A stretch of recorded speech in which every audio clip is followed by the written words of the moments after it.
Bom dia a todos, vamos fazer a nossa prece.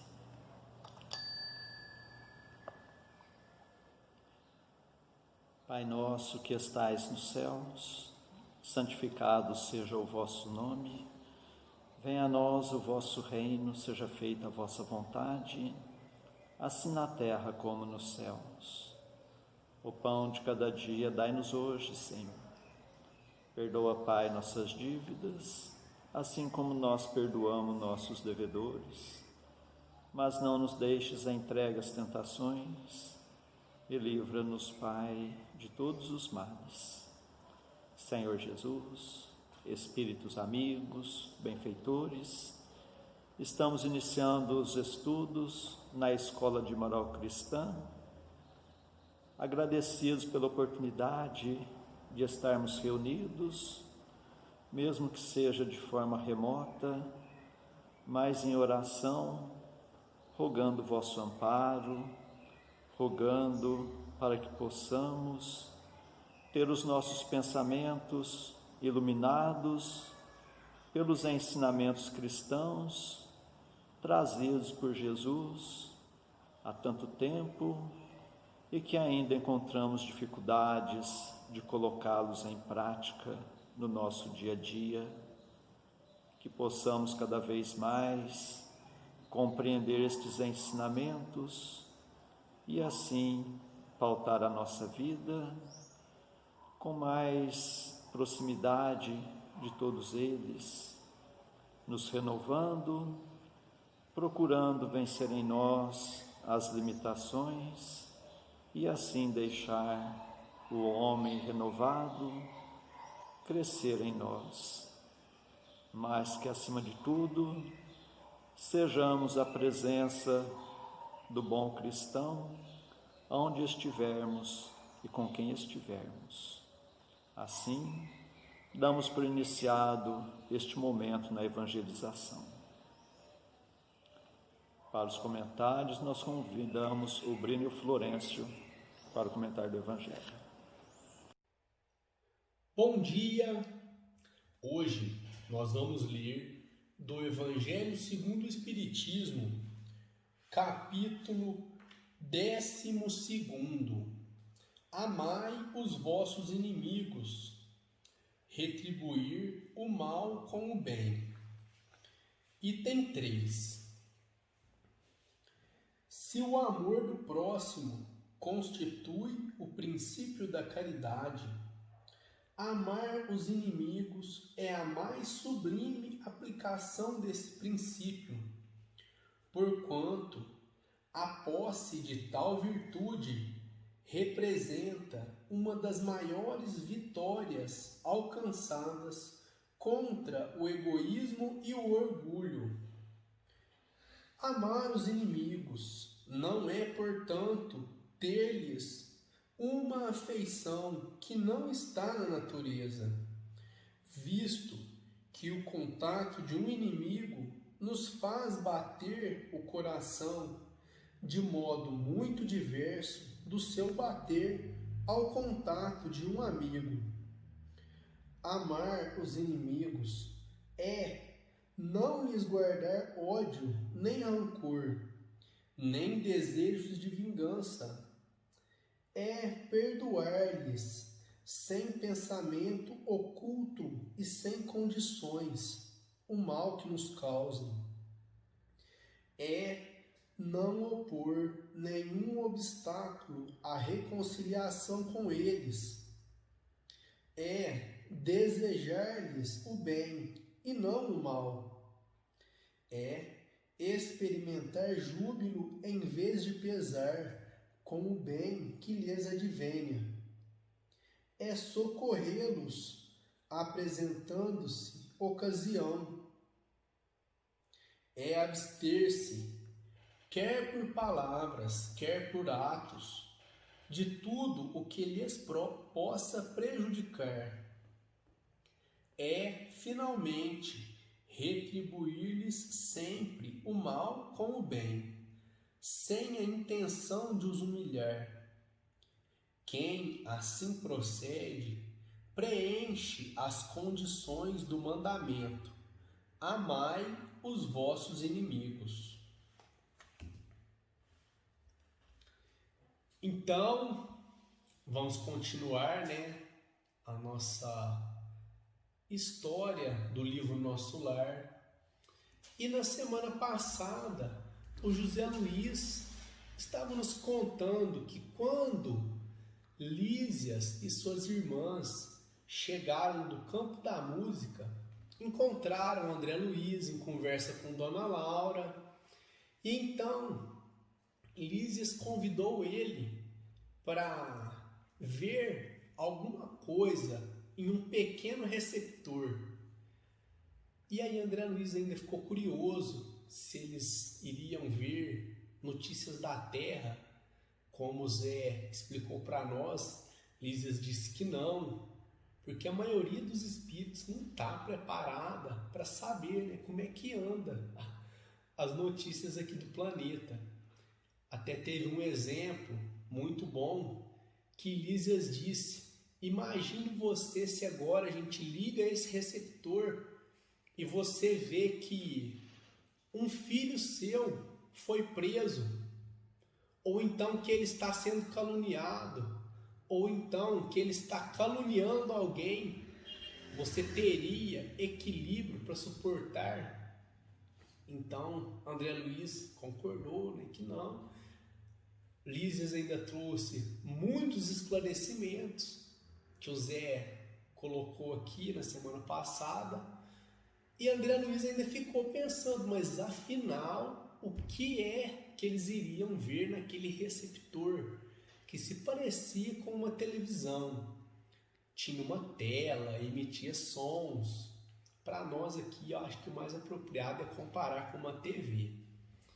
Então Lísias ligou o receptor, tocou uma música suave e de repente apareceu um homem, um espírito, e ele pedia socorro, convocava trabalhadores de boa vontade para auxiliar nas imediações da Terra, na asepsia fluídica do planeta.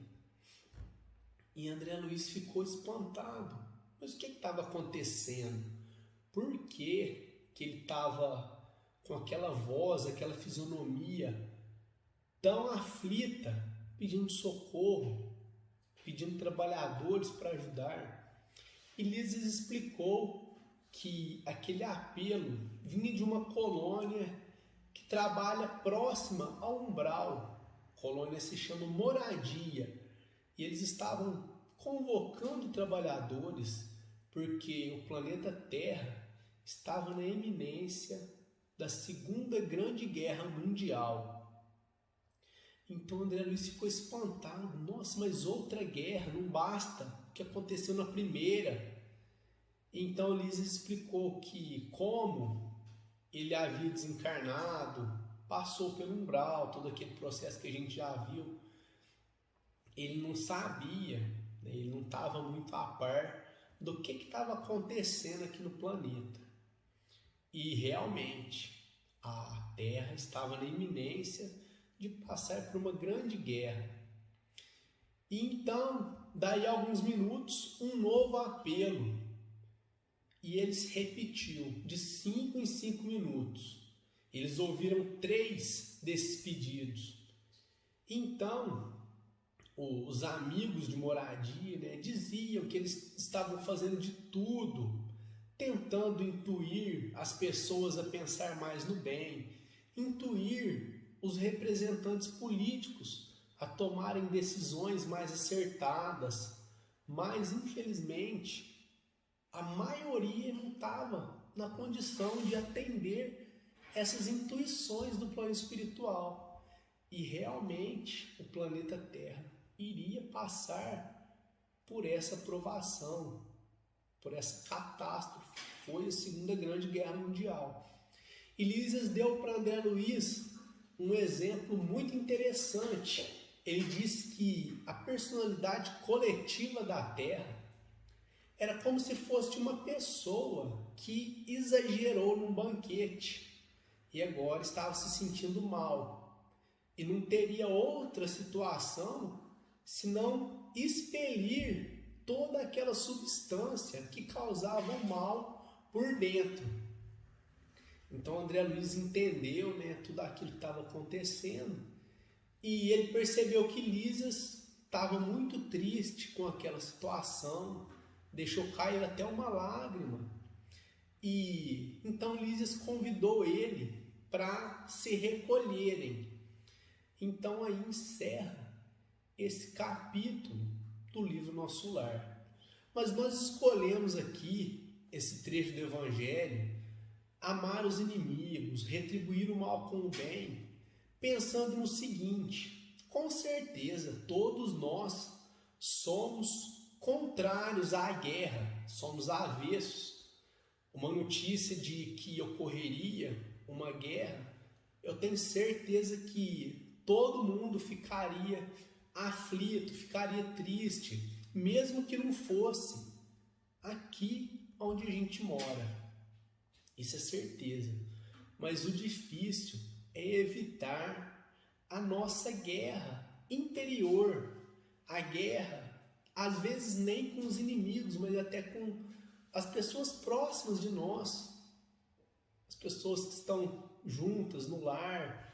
Quando alguém fala alguma coisa desagradável, a gente às vezes entra em duelo com aquela pessoa, verbal, palavras agressivas, altera-se o tom das vozes, e às vezes a gente até consegue segurar, mas ainda tem alguma coisa mais difícil, que é segurar esse duelo interior, os pensamentos que a gente tem, que a gente emite, e a gente não dispara mísseis, projéteis, como nas guerras, mas os pensamentos que nós disparamos atingem também essas pessoas, e de uma forma ou de outra, né, eles podem prejudicar.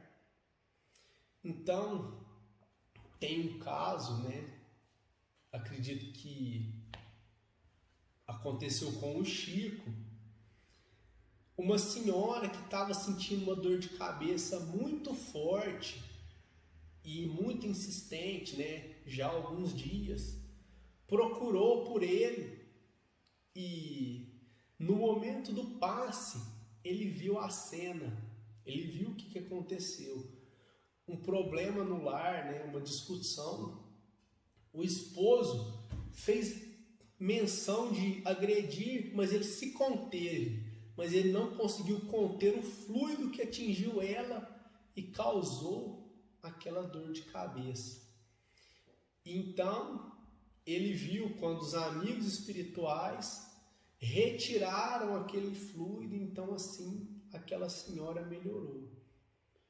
Então é isso, né, que a gente preparou para o dia de hoje, da gente tentar, como diz Platão, né, o maior vencedor é aquele que vence a si mesmo.